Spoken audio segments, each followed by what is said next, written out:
Bonjour à tous, j'espère que vous allez tous bien. Alors aujourd'hui, je vais vous montrer comment je fais un kouglof. C'est bien connu, hein, là aussi, on est dans les traditions. Allez, c'est parti. Alors, pour commencer, je vais vous montrer aussi une petite astuce concernant les raisins macérés. Généralement, on met simplement de l'alcool dans les raisins, puis on laisse gonfler. Alors on obtient un résultat en fait pas qu'il soit moyen, mais on peut obtenir quelque chose de beaucoup mieux. Dans un premier temps, il faut les tremper dans de l'eau bien chaude. Et laisser-les comme ça pendant environ un quart d'heure, 20 minutes. Donc ils vont se gonfler d'eau. Et ensuite, il faut les dessécher sur le gaz, enfin sur votre plaque à induction. Donc en fait, ils vont ramollir, le but c'est ça, on lui enlève l'eau au maximum et ensuite on remplace par l'alcool. Vous verrez le résultat est bien meilleur, ça fait des raisins bien gonflés. Et ensuite on les flambe à la fin avec l'alcool, donc là pour le coup c'est du rhum. Évidemment vous pouvez mettre l'alcool que vous voulez et ça apporte un goût intéressant. Alors, voilà, donc doucement, en fait, vous faites partir votre gaz et ensuite préparez l'alcool de façon à ce que tout soit prêt. Une allumette aussi, un briquet, enfin quelque chose qui va les faire flamber.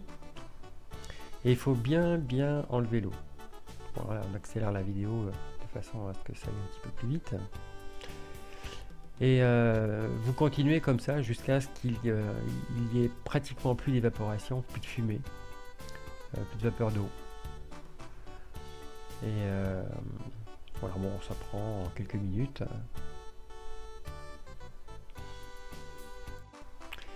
Voilà, et quand vous voyez qu'au fond de la casserole, ça commence à accrocher un petit peu, là, on voit de la couleur, et bien c'est bon, c'est prêt. Vous pouvez mettre le rhum. Attention, c'est très chaud.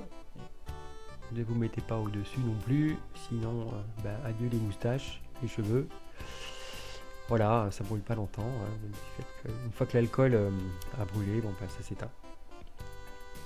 Mettez pas trop d'alcool non plus.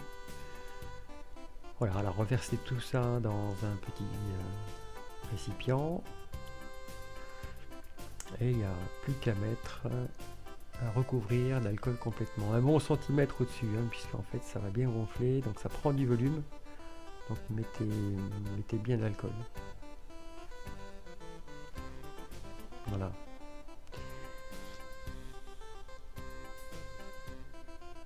Voilà, environ 1 centimètre, quoi. C'est une image. Voilà, et vous laissez au frigo jusqu'au lendemain.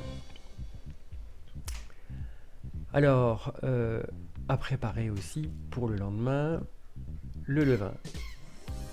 Alors, vous mélangez donc les ingrédients, la farine, le lait, la levure. Voilà, vous mélangez les ingrédients et vous pétrissez 2-3 minutes. Le but c'est pas qu'il y ait de la force, c'est simplement pour que le vin puisse se développer. Alors il faut simplement le laisser au frais et que la fermentation se fasse doucement, lentement, tranquillement jusqu'au lendemain.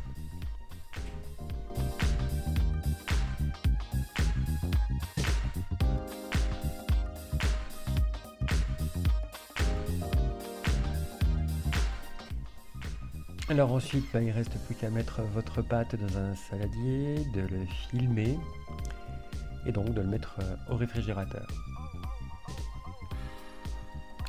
Alors là, on voit bien que l'alcool a bien été pris par les raisins. Il y a toute la partie qui était en l'air ne l'est plus. Ils ont été voraces, hein, ces raisins. Alors donc pesez les ingrédients, les raisins. Enlever donc le maximum d'alcool maintenant. On voit que le levain a bien monté, il a de la force aussi.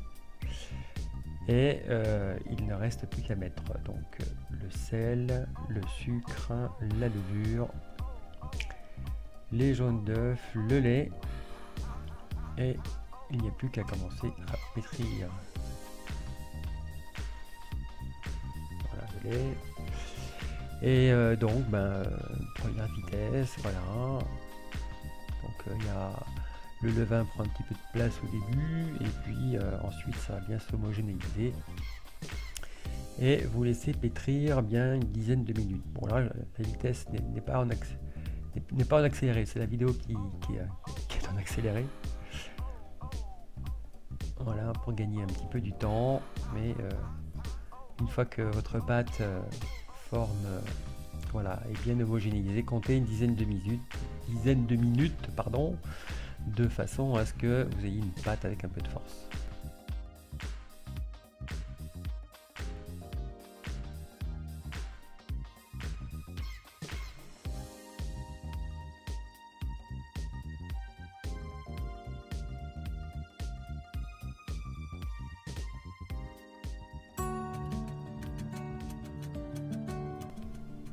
Alors pendant ce temps, eh bien, aplatissez votre beurre, rendez-le un petit peu plus malléable, de façon à éviter les grains dans votre pâte.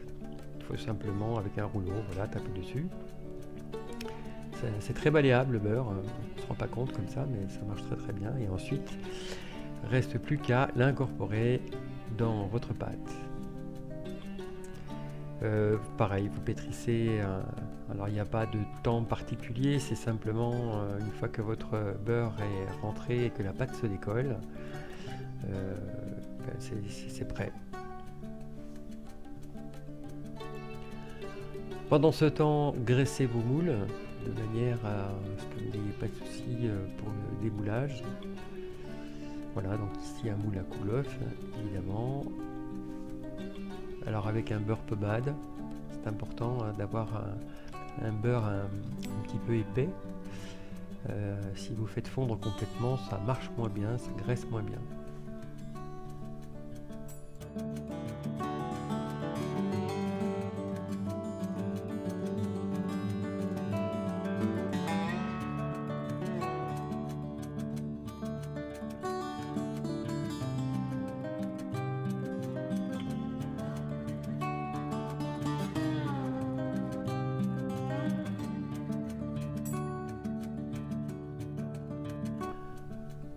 Alors mettez les amandes effilées et les pistaches. Alors là aussi hein, c'est un choix personnel. Les pistaches c'est tout simplement parce que j'en avais. C'est un petit peu joli, une petite couleur verte assez sympathique. Voilà.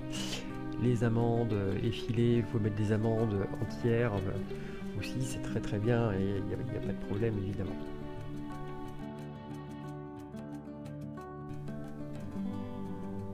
Bien, alors il ne reste plus qu'à mélanger vos raisins. Alors attention les raisins, juste un mélange parce que si vous insistez un petit peu trop longtemps, les raisins finissent par s'éclater et c'est dommage parce que on les voit plus quoi. Donc n'allez pas trop loin, au pire mélangez-les à la main si des fois au mélangeur ça pose quelques soucis. Mais il vaut mieux que ce soit un mélange délicat et ne pas aller trop loin quoi. Voilà, donc là je fais un pliage en 4 de manière à donner un petit peu de force. Voilà. Et il ne reste plus qu'à le bouler. Là aussi c'est simplement pour une finition un petit peu plus propre, nette. Voilà, alors dans le grand moule que j'avais, j'ai pesé 2 kg et j'ai enlevé 500 grammes. Donc c'est pourquoi il y a 2 parties. Je vais pas au-delà de 2 kg puisque là, après ça déborde dans le four, c'est pas joli évidemment. Voilà, puis après donc j'ai mis ça dans un petit moule, un moule à brioche tout simplement. Voilà, alors comment faire un trou dans un morceau de pâte pour que ce soit net? Et ben le coude fait bien l'affaire, vous appuyez fortement et ensuite il suffit de placez vos doigts et d'élargir doucement. N'allez pas trop fort, ne déchirez pas la pâte.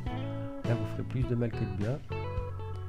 Et voilà, vous pouvez faire des couronnes d'ailleurs. Tiens, ça me fait penser à la vidéo. Une couronne en brioche par exemple, ça se fait comme ça. Voilà, j'ai fait un trou un peu grand, en fait ça n'a pas tellement d'incidence. Juste que je me suis retrouvé avec un peu plus de pâte sur les côtés.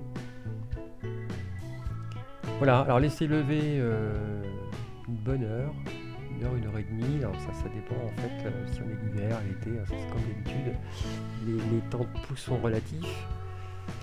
Voilà, n'oubliez pas de mettre la partie de la boule qui est en bas, les mettre dessus, de façon à avoir quelque chose de net, de propre, après quand vous démoulez.